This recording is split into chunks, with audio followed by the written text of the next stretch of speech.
যে এই নতুন বাংলাদেশ গড়ার প্রত্যয়ে প্রফেসর ইউনূস এগিয়ে যাচ্ছেন, এটা সেই শহীদ বুদ্ধিজীবীদের যে ড্রিম ছিল তারই একটা কন্টিনিউয়েশন।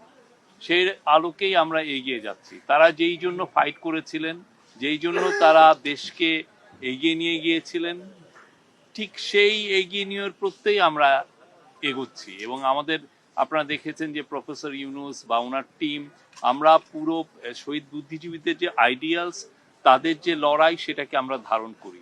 ঠিক 71-এ যেভাবে ঠক ঠক করে ওনাদেরকে ধরে নিয়ে গিয়েছিল পাক হানাদার বাহিনী এবং তাদের দোসররা, আপনি একই পুনরাবৃত্তি কিন্তু আমরা জুলাই দেখেছি।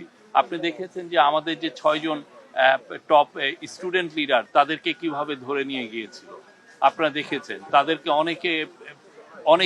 অনেক ছেলে, যে শহীদ বুদ্ধিজীবীরা যেভাবে তাদের উত্তরসূরিদের জন্য যে লেখাগুলো লিখে গিয়েছেন, আপনি দেখবেন যে ছোট বাচ্চা আহনাফ বা ওরাও তার মার কাছে চিঠি লিখছে যে তারা ফাইট করতে যাচ্ছে।